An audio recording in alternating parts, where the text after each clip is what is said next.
जय गुरुदेव, जय गुरुदेव। गुरुदेव नाम किसका? प्रभु का। प्रभु का पावन नाम। जय गुरुदेव, जय गुरुदेव, जय गुरुदेव। ये आज वार्षिक कार्यक्रम जो हर वर्ष 24 अक्टूबर को मनाया जाता है, उसमें सभी उपस्थित प्रेम भाई बहन आप सबका हार्दिक स्वागत अभिनंदन है। आपसे मैं ये प्रार्थना कर रहा हूँ कि अभी तक आपने प्रार्थना के बावजूद हुई, कुछ गुरु भाई बहन भी आ भी रहे हैं, अभी कुछ देर तक ध्यान भजन भी आपने किया। और मैं आपसे एक प्रार्थना ये करूँगा कि अब गुरु महाराज का संदेश होने जा रहा। हमारे मुख्य अतिथि महोदय दीनानाथ भैया वो चंदौली से चलकर आए हैं। उससे पहले मैं एक ऐसे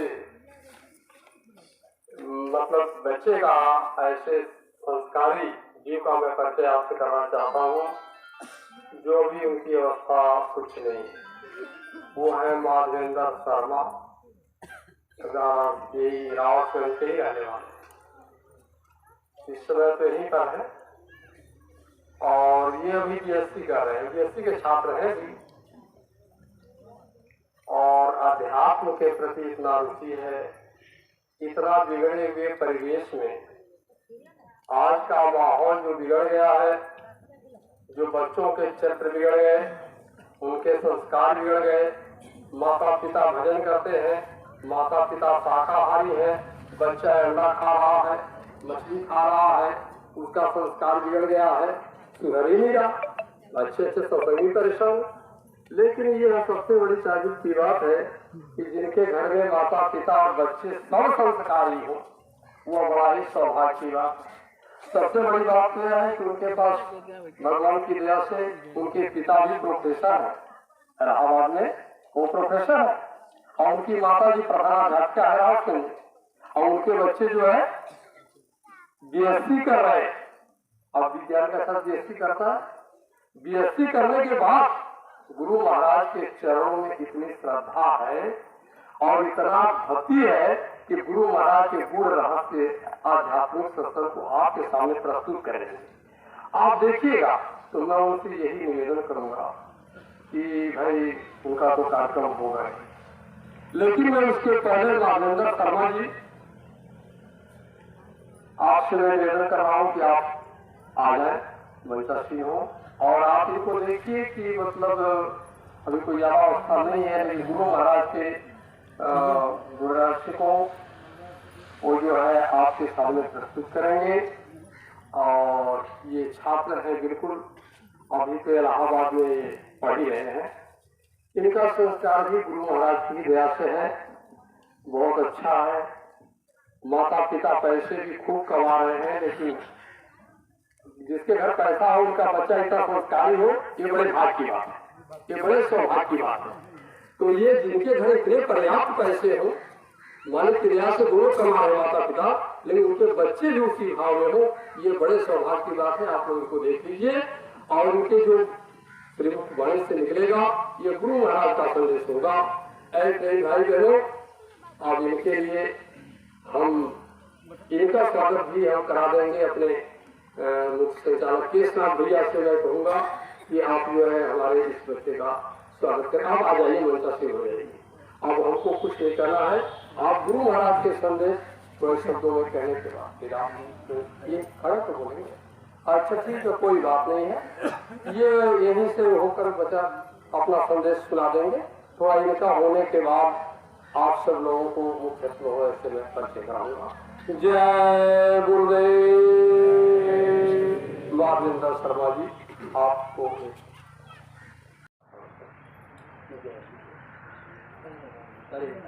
ले लीजिए आप लोग।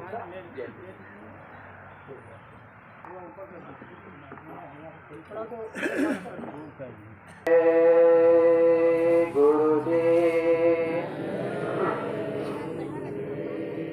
स्वामी जय गुरुदेव। ध्यान मूल गुरुपद पूजा मूल, मंत्र मूल गुरु वचन है, कृपा मोक्ष की मूल।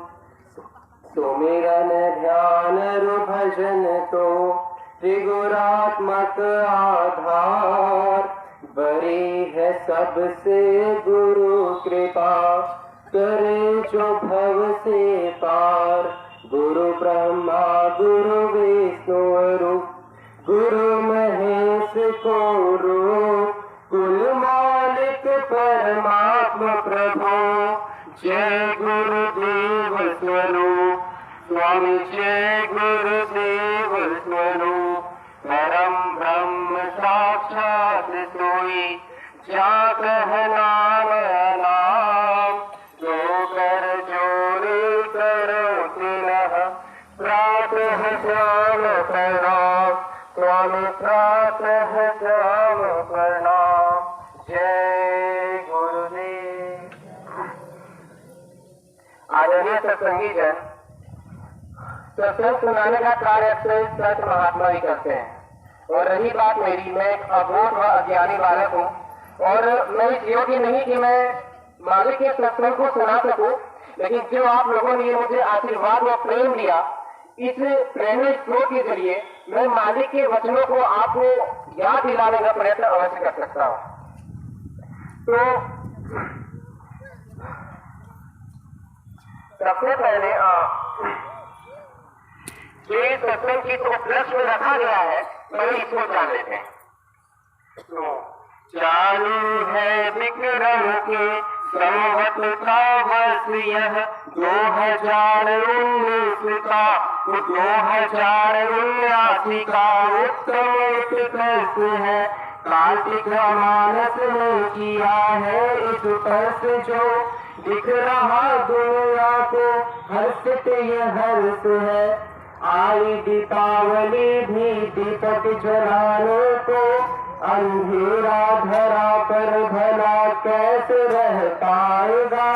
पावन मूरत है जो राजभिषेक की, तो प्रकाशित श्री राम का प्रकाश ही दिख पाएगा। प्रकृति ने सभा दिया सूर्य ग्रहण लाया है, दुगुना प्रकाश भरा अवसर जो पाया है। प्रभाव प्रकटाया है, बढ़ाया है पुण्य काल, सदाचार सत्संग का ये मार्ग दर्शाया है। इस वर्ष इस ग्रहण का है 4:30 साय को और 5:31 को ये मध्य दिखलाया है। 6:32 को समय सुबेला में इस सूर्य के ग्रहण का ये मोक्ष बतलाया है। दिवाली होगी रात में, पूरा दिन तो पुण्य काल है, दिन में ही सत्संग करे महाकाल है। सदा काल है। जिस सज्जनों ने चयन किया आज के सत्संग का, प्रारंभ प्रस्थान हुआ भला कौन सा के काल है। बढ़ गया पुण्य काल, खुशियां भी बढ़ गई, जन जन में जोश भरा, सभी खुशहाल है। धन्य चयन करता है, धन्य है सत्संगी जन, और धन्य है ये आश्रम या सत्संग का हाल है। तो सत्संग के महिमा के बारे में अगर बात किया जाए तो सत्संग की महिमा अपरंपार है, जिसका वर्णन कोई नहीं कर सकता। हालांकि गोस्वामी जी ने अपने रामचरितमानस में इसका वर्णन तात स्वर्ग अपवर्ग सुख, धैर्य तुला एक अंग, ताहि न तुलहि सकल मिली, जो सुख लव सत्संग। उन्होंने अपने रामचरितमानस में सत्संग का जिक्र करते हुए कहा कि अगर तराजू के एक पलड़े पर आप स्वर्ग और अपवर्ग के सभी सुखों को रख दीजिए और तराजू के दूसरे पलड़े पर मात्र आधा घंटे का सत्संग रख दीजिए, तब भी तराजू का दूसरा पलड़ा पहले पलड़े के मुकाबले भारी पड़ता है। तो सत्संग की महिमा इतनी बड़ी है जिसका जिक्र और वर्णन कोई नहीं कर सकता। तो गुरु महाराज ने जब भी सत्संग सन 1952 से लेकर 2012 तक जितना भी उन्होंने अपने वचनों को सुनाया, सबसे पहले उन्होंने यही बताने का प्रयत्न किया कि बच्चा तुम अपने अस्तित्व को पहचानो और इस मानव तन की महिमा को समझो कि क्या। तो फिर गुरु महाराज रचने के रहस्य के बारे में कहते हैं कि पहले तो एक ही योनि थी जिसे कि मनुष्य योनि कहा जाता है।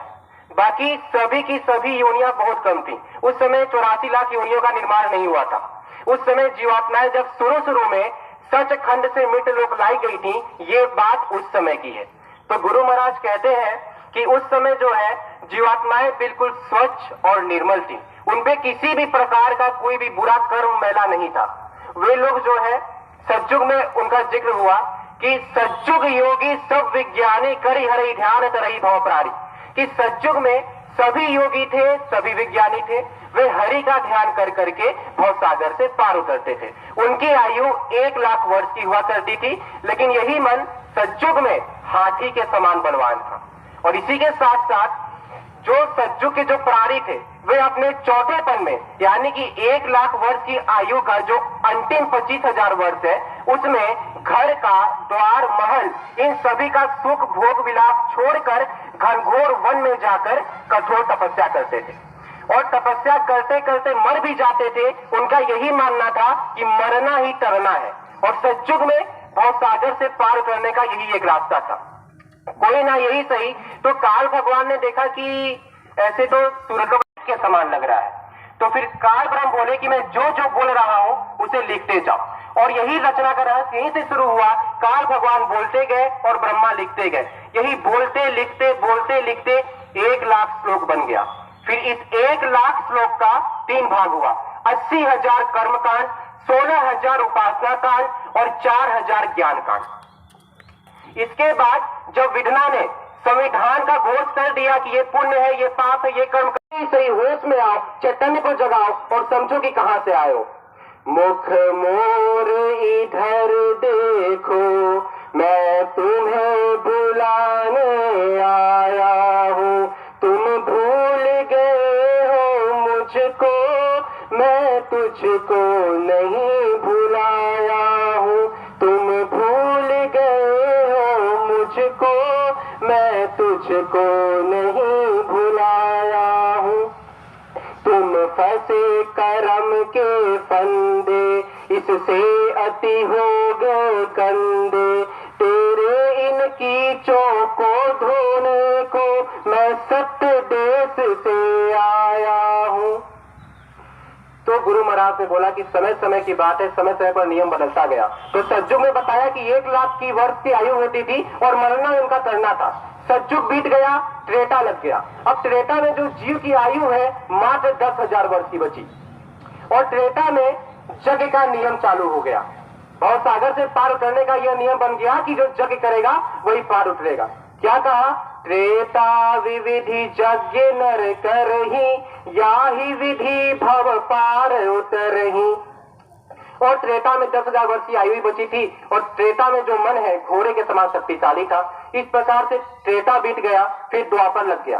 द्वापर में मात्र जीव की आयु 1,000 वर्ष की बची, और द्वापर में सभी ऋषि मुनियों ने मिलजुल कर यह सुझाव दिया कि हमें, क्योंकि त्रेता के अंतिम चरण में श्री राम जी का अवतार हुआ, इनके पूजा का असर द्वापर के प्रथम चरण में हुआ। तो द्वापर में सभी ऋषि मुनियों ने मिलजुल कर यह सुझाव दिया कि द्वापर करी रघुपति पद पूजा, नर भव तरहि उपाय न दूजा। अर्थात द्वापर में श्री राम जी के चरणों का पूजा करने का आधार बन गया। ठीक इसी प्रकार द्वापर बीता, कलयुग आया। अब कलयुग में संत क्या कहते हैं कि कलयुग में मात्र जीव की जो आयु है 100 वर्ष की है, और वो भी नहीं, बच्चे बच्ची नर नारी की औसत आयु मात्र 27 है। तो संतों ने देखा कि इस कलयुग में न तीर्थ व्रत मुमकिन है, न तीर्थ व्रत कुछ भी मुमकिन नहीं है। तो उन्होंने कलयुग के लिए एक बड़ा ही सुलभ मार्ग अवगत किया। उन्होंने जीव जगाने का नाम प्रकट किया। उन्होंने तीर्थ को, व्रत को, ये सब बंद कर दिया। उन्होंने कहा कि सिर्फ कलयुग में जीव जगाने का नाम प्रकट किया जाए, जिसे कि सूरत शब्द योग कहते हैं। अब कलयुग में जीव जगाने में सर्वप्रथम नाम कबीर साहब का आता है, जिन्होंने हर युग में आकर जीव को जगाने का काम किया, जिन्होंने साहब का नाम जगाया। कबीर साहब ने क्या कहा? साहब से सब होते हैं, बंदे ते कछु नाही, राई को पर्वत करे, पर्वत राई माही। तो उनका कहना है कि जो साहब है, अर्थात जो गुरु है, वह पूर्ण शक्तिशाली और संपूर्ण है, वो चाहे तो एक छोटी सी राई को पर्वत बना दे और एक बड़ी सी पर्वत को छोटी सी राई में रख दे। तो ये विशेषताएं गुरु की होती है। इसी गुरु की श्रृंखला में गुरु नानक जी आए, उन्होंने वाहे गुरु का नाम जगाया। फिर ये शिव दयाल सिंह आए, उन्होंने राधा स्वामी का नाम जगाया। और फिर विष्णु दयाल और अन्य गुरु हुए जिन्होंने इस नाम का आधार लिया। फिर जो परम संत पंडित गुरुलाल महाराज जी हुए, उनके जो शिष्य हुए वे बाबा जय गुरुदेव जी के नाम से प्रसिद्ध हुए और इन्होंने पहले के सभी नामों को निरस्त कर सूरत शब्द की साधना बताई, सूरत योग की साधना बताई और इन्होंने जय गुरुदेव का नाम जगाया और बोल दिया कि जय गुरुदेव नाम प्रभु का। और उसी मंच से ललकार के कहा कि बच्चे, मैं जय गुरुदेव नाम का जहाज लेकर आया हूं और अगर इसमें जीव के इस पूरे विश्व के समस्त प्राणी भी अगर बैठ जाए तब भी जगह खाली रहेगी। तो उन्होंने जय गुरुदेव का नाम जगाया और कहा कि भीषण प्रलय में ये तुम्हारी सुदर्शन चक्र की भांति रक्षा करेगा। तो इससे आप समझिए कि ये जो नामदान, इसका कितना बड़ा महत्व है। तो गुरु महाराज ने जो इतनी अमूल्य वस्तु हमें दी है, शायद हम उसका महत्व नहीं समझ पा रहे हैं, क्योंकि गुरु महाराज ने अपने सत्संग में कहा था कि अरे बच्चा, तुझे क्या मालूम है, कभी कभी नामदान देते समय इतनी जोरों की बदबू आती है, लगता है कि पूरा कर्म मेरे ऊपर आ रहा है। परंतु संत सदगुरु के दर्शन से 4 फल मिलते हैं, धर्म, अर्थ, काम और मोक्ष। और अगर कोई संत सदगुरु मिल जाए तो उनके दर्शन के फल अनंत है और सबसे बड़ा फल तो ये जो उन्होंने हमें नामदान दिया है। तो यही संत सदगुरु के महात्म में गुरु महाराज ने एक कहानी सुनाया था, जरा आप लोग गौर कीजिएगा। गुरु महाराज ने अपने सत्संग में एक बार संत सदगुरु के महात्म के बारे में बताया था। उन्होंने कहा कि एक बार गुरु नानक जी भ्रमण कर रहे थे। गुरु नानक जी भ्रमण करते करते एक नगर के किनारे जो है, एक नगर के बाहर ठहर गए। तो जब उस गांव के, उस नगर के श्रद्धालुओं और भावुकों को पता चला कि कोई महात्मा जी आए हैं, तो सभी लोग गुरु नानक जी के दर्शन के लिए वहां पधारे। और धीरे धीरे जो ये बात है ये राज दरबार में पहुंच गई। तो राजा जब गुरु नानक की प्रसिद्धि सुना तो राजा का भी इच्छा किया कि मैं भी जाके उस दिव्य पुरुष का दर्शन करूं। तो हालांकि कि राजा पहली बार किसी श्री संत के चरणों में जा रहा था, सुनिएगा, तो राजा पहली बार किसी श्री संत के चरणों में जा रहा था। तो जब वो दर्शन करने के लिए अगले दिन गुरु नानक जी के पास पहुंचा तो क्या देखता है कि यहाँ पे जितने भी लोग हैं सब उन्हें जो है प्रणाम कर रहे हैं, बड़ी आदर से उनका पांव छू रहे हैं, प्रणाम कर रहे हैं और बड़ी आदर और सम्मान भाव से उनकी ओर देख रहे हैं। तो राजा के मन में एक प्रश्न उठ गया, अरे ये तो सब कुछ छोड़ छाड़ के तो संत महात्मा बने हैं, सब कुछ छोड़ छाड़ के तो संत महात्मा बने हैं, तो फिर इन्हें प्रणाम करने की क्या जरूरत।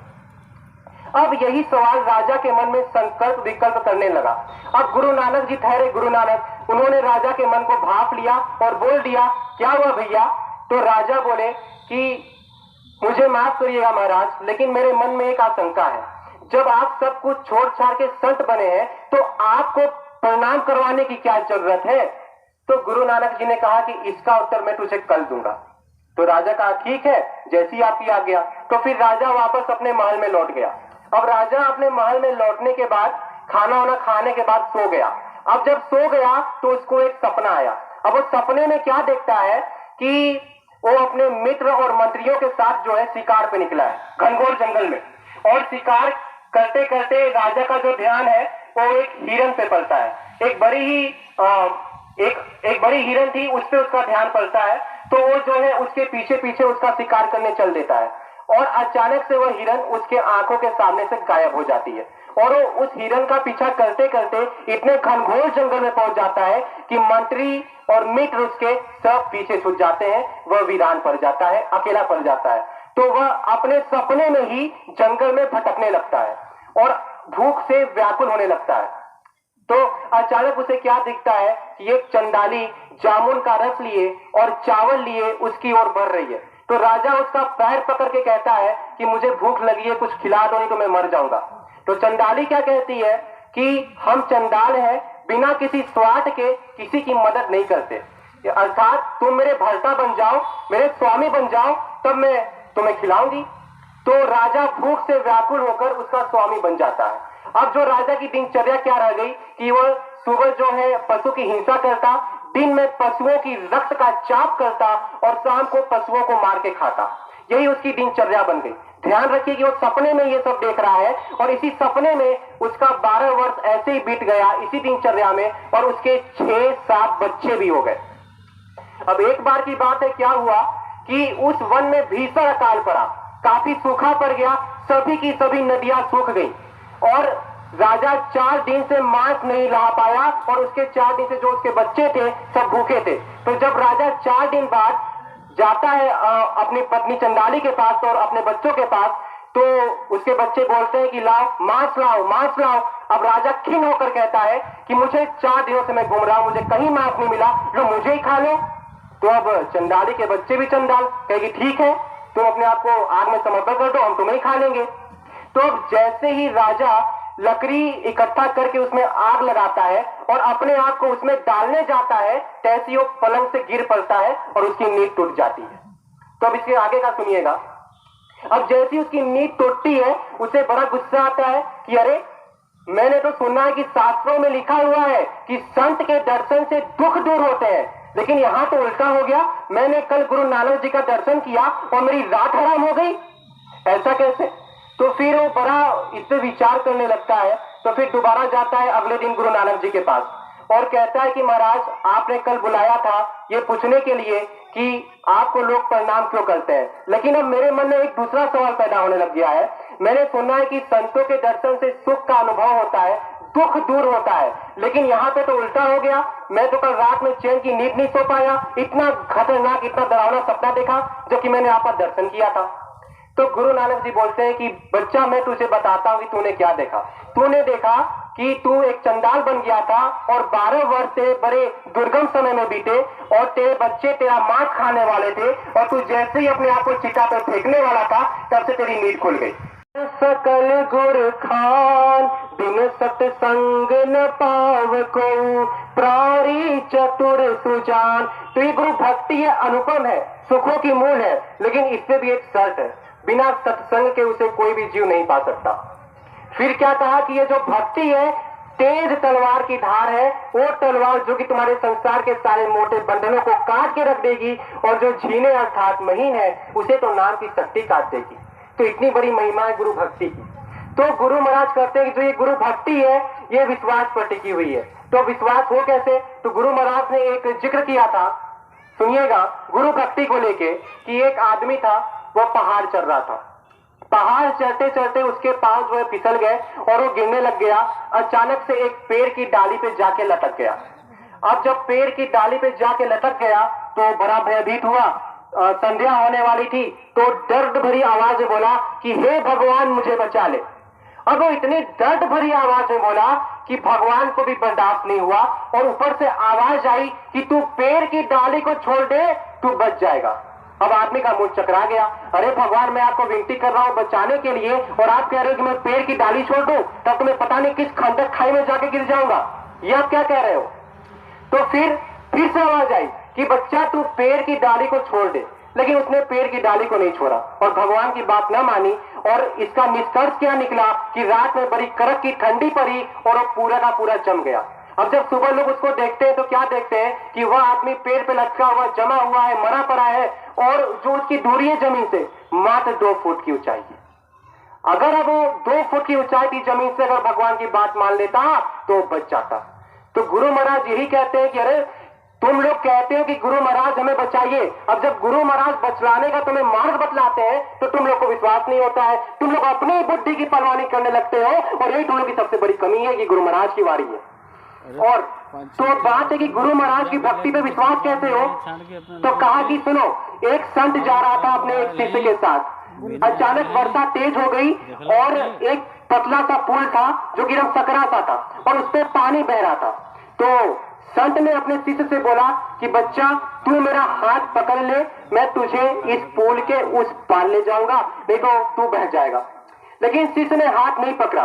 गुरु ने फिर बोला अरे तू जिद मत कर, मेरा हाथ पकड़ लो, मैं तुम्हें इस पुल के उस पार ले जाके तुम्हारा जान बचा लूंगा, मैं तुम्हें बचा लूंगा। लेकिन फिर भी शिष्य ने हाथ नहीं पकड़ा। तब गुरु ने खुद जो है उसका हाथ पकड़ के उसको पुल के उस पार ले गए। फिर जब उसको बाढ़ से बचा दिया तब उससे पूछा कि ये बताओ मैं तुम्हें कब से कह रहा हूं कि मेरा हाथ पकड़ लो, हाथ पकड़ लो, तुम बच जाओगे, तो तुमने मेरा हाथ क्यों नहीं पकड़ा?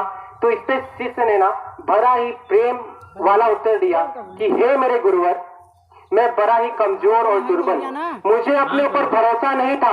यदि मैं आपका हाथ पकड़ता तो मैं किसी भी वक्त छोड़ सकता था, लेकिन मुझे आप पर पूरा भरोसा था कि अगर यदि आपने एक बार भी मेरा हाथ अपने से पकड़ लिया तो आप कभी छोड़ने वाले नहीं हो, इसलिए मैंने आपका हाथ नहीं पकड़ा। और यही जो गुरु महाराज ने अपने वचन में बोला कि मैं जिसे एक बार देख लेता हूँ उसे भूलता नहीं, और जिसे एक बार पकड़ लेता हूँ उसे छोड़ता नहीं, और तब तक नहीं छोड़ूंगा जब तक कि उसको अपने निज धाम ना पहुंचा दूं। और मैं इस वाणी को मानता हूँ जिन्हें जो कहना है कही। तो ये गुरु महाराज ने अपने बारे में बताया। अच्छा, तो इसके बाद क्या कहा कि भक्ति ऐसी कीजिए जान सके ना कोई, जैसे मेहंदी पात में लाली रहे बकोय। गुरु महाराज कहते हैं कि भक्ति दिखावे की नहीं है, भक्ति इतनी छुपा के करो। अरे भजन करो तो ऐसा करो कि तुम्हारे पास से गुजरने वाली हवा न समझ पाए कि तुम क्या कर रहे हो। अर्थात जिस प्रकार से मेहंदी का पत्ता हरा होता है लेकिन पीसने पर उसकी जो लालिमा छिपी होती है वो दिखने लग जाती है, वह लाल हो जाता है, उसी प्रकार से गुरु भक्ति है, वह दिखावे की नहीं है। तुम जितना छुपा के करोगे वह उतना ही प्रकट होगा। फिर क्या विशेषता बताया? भक्ति भाव भातो नदी सभी चली गहराई, सरिता सोई सराइए जो जेठ मास ठहराए। फिर बोला कि भक्ति घमंड की नहीं है। जिस प्रकार से जो सावन का जब मौसम आता है तो छोटी सी छोटी नदियां भी बड़ी बड़ी लहरों की उछाल मारती हैं, लेकिन तारीफ उसी नदी की होती है जो जेठ की तपती दोपहरी में ना सूखे। ठीक उसी प्रकार गुरु भक्ति है। ऐसे तो हम सभी कहते हैं कि हम लोग भक्त हैं, हम लोग भगवान। जब गुरु महाराज जब सीधा डमरू बजाते हैं तो लोगों का मेला लग जाता है, लेकिन जब उनकी मौज होती है उल्टा डमरू बजाने की, तो जब उनकी मौज छटने की होती है तो ऐसा उल्टा डमरू बजाते हैं कि अच्छे से अच्छे लोग भी वहां से भ्रमित होकर चल जाते हैं। सिर्फ वही रह जाते हैं जिनको यह यकीन होता है कि महापुरुष जो भी कार्य कर रहे हैं उनमें कोई न कोई राज होता है। तो इतनी बड़ी महिमा, इतनी बड़ी विशाल महिमा गुरु भक्ति की उन्होंने बताई, गुरु महाराज ने बताई। इसके बाद कितना समय बचा है? शेष है। तो ये गुरु महाराज ने बताया कि तो उन्होंने पूरा रहस्य खोला और कहा कि इस प्रकार से तुम्हें 84 खान तुमने भ्रमण किया, तब जाके मनुष्य का तन मिला। इसकी विशेषताओं को समझो। और ये साधनों का धाम है, मोक्ष का द्वार गया हुआ है। यही तो बात देवताओं के शरीर में नहीं है और किसी अन्य योनि में नहीं है। इसलिए मनुष्य शरीर को सर्वोत्तम योनि कहा गया है, जिसमें 5 तत्व पाया जाता है। तो इससे अपना काम बना लो और माया में ना फंसो। उन्होंने कहा कि तुमने जो पाप किया है, जन्म जन्म का पाप तुम्हारे सर पर लगा हुआ है। अब काल ब्रह्म तो तुमसे कर्म का कर्जा मांगता है, लेकिन हम आप कर्म का कर्जा काल को अदा कैसे करेंगे? हमारे सिर पर तो पहले ही जन्मों जन्मों का मैल जमा है और काल ब्रह्म हमें छोड़ेगा नहीं। गुरु महाराज कहते हैं कि काल भगवान का अधिकार माफ करने का नहीं है, वह जीव को कभी नहीं छोड़ेगा। अरे बच्चा, 1 लाख जीव का ग्रास तो उसका रोज का भोजन है, तभी तो उसका नाम काल ब्रह्म पड़ा है। और अब जीव को रात दिखाए कौन? सब तो सब काल के ही अवतंसी है। राम अवतार और कृष्ण अवतार के जो 10 अवतार हैं, सतयुग में 4 अवतार, मत्स्य कच्छ वराह नरसिंह। तो गुरु महाराज कहते हैं कि बच्चा, इस मन की चाल ही कुछ ऐसी है। अगर यह इससे बड़ा परोपकारी भी कोई नहीं तो इससे बड़ा विनाशकारी भी कोई नहीं। अगर साथ दे तो आत्मा परमात्मा का रूप बन जाए, और अगर विद्रोह करे तो यही जीवात्मा नरकों में युगों युगों के लिए पिटनी चली जाए और 18 प्रकार के नरकों में पिटती रह जाए। तो खेल तो इसमें मन का है। इसलिए कहा गया है कि मन बैरी को मीट कर। तो गुरु महाराज कहते हैं कि अरे बच्चा, तुझे क्या मालूम है कि इस समय भी अभी त्रेता के लोग जो है नरक में पिटाई खा रहे हैं, नरक में पीट रहे हैं। और कलयुग में जिन संत महात्माओं की जिस जीव पर दया हुई, उसने उसके बुद्धि को, उसके मन को पकड़कर सीधा कर दिया। और यही गुरु महाराज ने एक जिक्र किया कि एक कहानी है कि जब गुरु महाराज ने एक व्यक्ति के मन को पकड़कर जब उसको सीधा किया, जब उसकी जीवात्मा को होश आया, तो फिर वो मन से प्रार्थना करती है। क्या कहती है? सुनिएगा। मन रे मान वचन एक मेरा, मन रे मान वचन एक मेरा, मैं तेरी दासी जन्म जन्म की, तू हुआ स्वामी मेरा। मन रे मान वचन वचन एक मेरा। अब गुरु महाराज कहते हैं कि हे श्रद्धालु भावों, जरा ध्यान से सुनो। ये जीवात्मा बड़े दीनता के साथ रो कर मन से प्रार्थना करते हुए कह रही है कि हे मन, युगों युगों से मेरा और तुम्हारा साथ रहा है। जब से हम तुम उस भूमंडल उस सचखंड से यहाँ लाए गए हैं, तब से मेरा और तुम्हारा साथ है। मैं तुम्हारी दासी हूँ और तुम मेरे स्वामी हो। तुमने जितना भी आज्ञा दी, मैंने किसी का उल्लंघन ना किया है। तो गुरु महाराज कहते हैं कि बच्चा, जो संसार में जो लोग दिया जलाते हैं, अपने घर में जलाते हैं, मंदिर में जलाते हैं, गुरुद्वारा में जलाते हैं, जो दिया जलाते हैं वो संसारी लोग मनाते हैं। लेकिन क्या सत्संगी लोगों का भी दीपावली ऐसे ही मनता है? वो कहते हैं कि सत्संगी लोगों को जहाँ दीपक जलाना है वो घर अलग है, जहाँ दीपक जलाना है वो मंदिर भी अलग है। तो अब प्रश्न उठता है कि आखिर कौन सी मंदिर है जहाँ पे हम सत्संगी लोगों को दीपक जलाना है? तो गुरु महाराज कहते हैं कि बच्चा, वह यही जो ये मनुष्य का मंदिर है, इसी में तो तुझे दीपक जलाना है। तो कैसे कहते हैं? मंदिर दिए ना बार साधो, मंदिर दिए ना बार, मंदिर दिए ना बार साधो, मंदिर दिए ना बार। 5-25 का मंदिर न्यारा, 5-25 का मंदिर न्यारा, अनुपक है 10 द्वार साधो, मंदिर दिए ना बार। फिर गुरु महाराज कहते हैं कि जो ये मनुष्य रूपी मंदिर है, इसमें जो युगों युगों की जो कर्म की मैल जमा हो गई है, जो गंदगी जमा हो गई है, इसे सफाई करने का अवसर आप लोगों को कभी नहीं मिला। इसलिए आप लोगों को चाहिए, ये संत महात्मा का आदेश है कि तुम इस मनुष्य रूपी मंदिर में उस दीपक को जलाओ, जिससे कि जगमग जगमग हो जाए। और इसी मनुष्य शरीर में वो 10 द्वार है, 2 कान, 2 आंख, 2 नाक, 1 इंद्रिय द्वार, 1 गुदा द्वार और दोनों आंखों के मध्य में तीसरा तिल। ये 10 द्वार से ये जो सुशोभित मंदिर है, मनुष्य मंदिर है, इसे गंदा ना करो, इसी में उस दीपक को जलाओ, यही तुम्हारी दीपावली है। फिर क्या कहते हैं?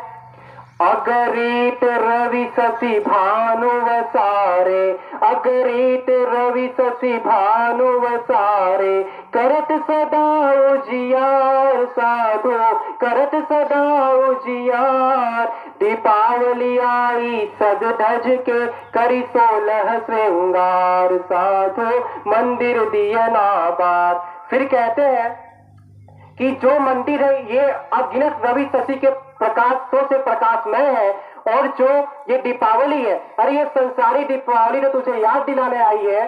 जिस प्रकार से ये सज धज के 16 श्रृंगार करके आई है, ठीक उसी प्रकार से गुरु महाराज कहते हैं कि आप लोगों को भी चाहिए कि मन, वचन और कर्म से बाध्य होकर और तन मन धन से कटिबद्ध होकर इस मनुष्य मंदिर की सफाई करके इसमें दीपक जलाएं। फिर क्या कहते हैं?